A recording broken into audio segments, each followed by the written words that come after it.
Hi friends, இன்றைக்கான வீடியோவில் நம்ம பார்க்க போகிறது வாட்டர் ஹீட்ரு. இந்த ஹீட்டரோட பாருங்கள், இதிலே வாட்ஸ் ரேட்டிங் கொடுத்துருக்கும் பாருங்கள், தெரியுதுங்களா? ஓரளவுக்கு 1.5 கிலோவாட், 1500 வாட்ஸு. இந்த வோல்டேஜ் ரேட்டிங்கும் கொடுத்துருப்பாங்க, 230 வோல்ட்டு, 50 ஹெர்ட்ஸு. இந்த வாட்டர் ஹீட்டரு நமக்கு வாட்டர் ஹீட்டரோட கம்ப்ளைண்ட் எப்படி செக் பண்ணுறது, இதோட வாட்ஸை நம்ம எப்படி மேனுவலாக கால்குலேட் பண்ணுறது, இது எவ்வளோ ஆம்ஸ் ரேட்டிங், ஆம்ஸ் எவ்வளோ எடுக்கும் அப்படின்ற தகவலை பற்றி தான் இந்த வீடியோவில் நம்ம இப்போ பார்க்க போகிறோம். ஃபஸ்ட்டு இந்த மட்டும் இப்படி ஒரு வாட்டர் ஹீட்டர் இருக்குன்னா இது எப்படி செக் பண்ணுறதுன்னு பார்த்தீங்கன்னா, மல்டிமீட்டர் எடுத்து கண்டினியூட்டி மோடில் போட்டு கண்டினியூட்டி தான் செக் பண்ணிவிட்டு இங்கே பாருங்கள், இதிலே கொடுத்துருப்பாங்க. இதில் லைன் எல்லுன்னு கொடுத்துருக்காங்களா, இதே லைனு, என்னன்றது நியூட்ரல், மேலே இருக்கிறது எர்த்துக்கு சிம்பிள் கொடுத்துருக்காங்க பாருங்கள்.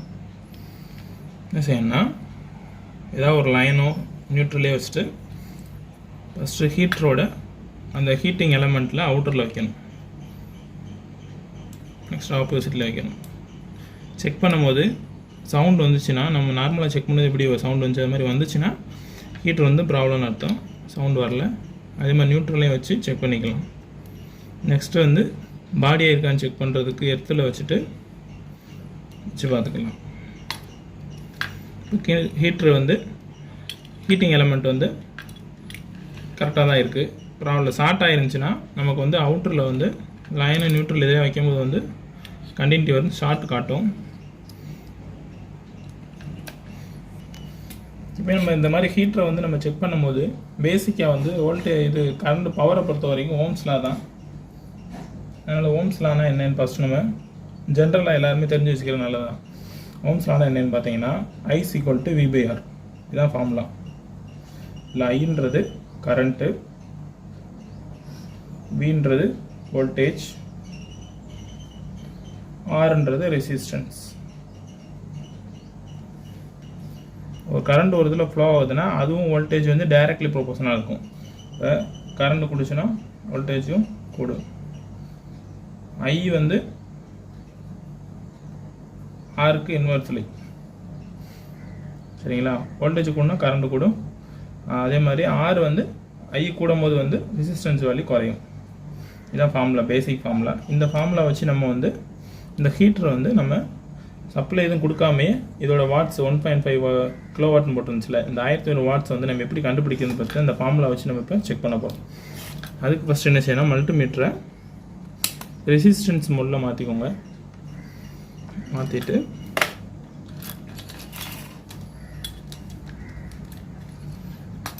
ஹீட்டரில் பார்த்தீங்கன்னா லைனு நியூட்ரல் இருக்குல்ல, அந்த ரெண்டு டெர்மினலுக்கும் இல்லை இந்த ரெண்டு ப்ரோபை வைக்கும் போது பார்த்தீங்கன்னா ஒரு வேல்யூ காட்டும். ஆக்சுவலாக இது 20K இருக்குது. நமக்கு ரேஞ்ச் ஓம்ஸ் வேல்யூ ரொம்ப கம்மியாக தான் இருக்குது ஹீட்டரில். அதனால் 100ல் மாற்றிக்கிறோம். 100 ஓமில் வச்சுருக்கேன் பாருங்கள், வேல்யூ காட்டுது. 20Kல போடும்போது பார்த்தீங்கன்னா நமக்கு வேல்யூ சிங்கிள் டிஜிட்டில் வருது, தெரியுதுங்களா? அதுக்கு பாயிண்ட் அதில் பாயிண்ட் வேல்யூ வரும், அது தெரியாதனால தான் நம்ம 100ல் வச்சுக்கிறோம். 100ம் கண்டினியூட்டியும் ஒரே மூணுனால சவுண்டு வரும், அதனால் வேல்யூவும் காட்டும். பாருங்கள் எவ்வளோ காட்டுது, 36.2 36.2 ஓம். இந்த வேல்யூ காட்டுறது பார்த்தீங்கன்னா நமக்கு 6 கிடச்சிருச்சு. 6 36.2, சரிங்களா? 36.2 ஓம் கிடச்சி. நமக்கு ஃபார்முலா பார்த்தீங்கன்னா பவர் = V × I, சரிங்களா? இப்போ நமக்கு 6 கிடச்சிருச்சு. இன்கமர் வோல்டேஜ் பார்த்தீங்கன்னா 230 வோல்ட்டு. இங்கே அதிலே கொடுத்துருக்காங்க பாருங்கள், 230. நார்மலாக நம்ம வீட்டுக்கு வர்றதுமே 230 தான் வரும். அதையும் கூட நம்ம செக் பண்ணிக்கலாம். வோல்டேஜ் மோடில் போட்டு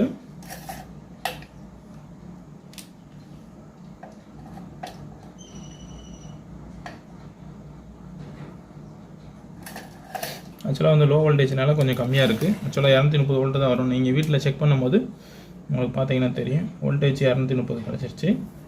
இப்போ நமக்கு இந்த ஃபார்முலா படி I கண்டுபிடிச்சிடலாம் ஈஸியாக. I is equal to V by R. V வந்து 230 divided by 6. நம்ம வந்து I is equal to V by R. Voltage வந்து 230 வோல்ட் divided by R வந்து 36.2. இதை நம்ம நோட் பண்ணி வச்சுக்கலாம். 6.353. சரிங்க, இப்போ நம்ம I கிடச்சிருச்சு.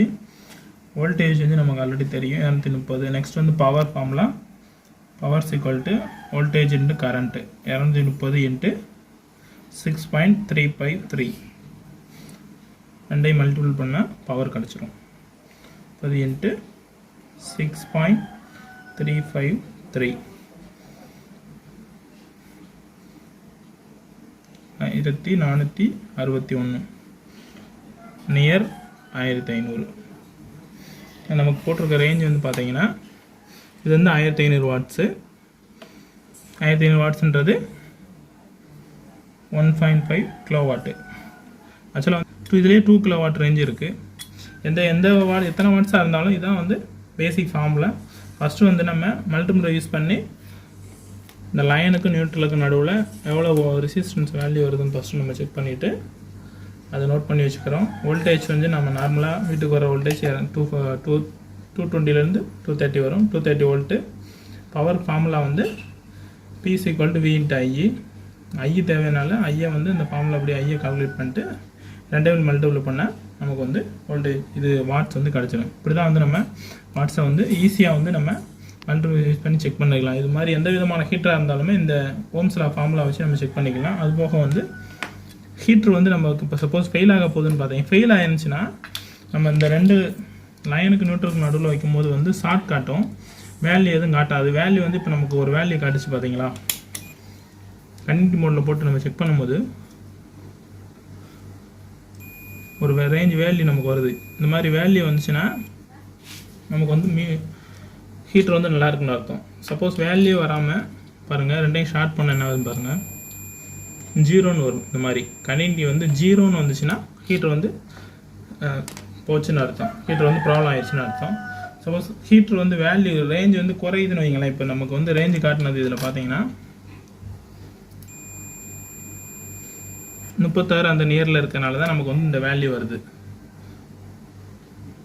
இப்போ சப்போஸ் வந்து ரொம்ப கம்மியாகி ஒரு 10 அந்த ரேஞ்ச் வந்துச்சுன்னா ஹீட்டர் வந்து போகுதுன்னு அர்த்தம். அதை வச்சு நம்ம ஈஸியாக வந்து ஹீட்டர் வந்து போகுது அப்படின்னு ப்ராப்ளம்ன்றதையும் ஈஸியாக வந்து நம்ம தெரிஞ்சுக்கிற முடியும். நெக்ஸ்ட் வந்து ஹீட்டர் வந்து வாட்டரில் டிப் பண்ணும்போது அவங்களே பார்த்தீங்கன்னா ஒரு லெவல் இண்டிகேட் பண்ணியிருப்பாங்க. நீங்கள் பாருங்கள், மினிமம் இந்த ரேஞ்ச் வரைக்கும் வந்து வாட்டர் குறைஞ்சி இந்த அளவு இருக்கணும், மேக்ஸிமம் வந்து இந்த அளவு இருந்தால் போதும். அதுக்காக நம்ம வந்து இந்த அளவு வச்சுருக்கணும் அப்படின்னு அவசியம் இல்லை. ஆனால் இந்த ரேஞ்சு மிடில் வந்து நம்ம வச்சு வந்து செட் பண்ணி யூஸ் பண்ணோம்னா ஹீட்டர் வந்து இந்த ப்ராப்ளம் வராது.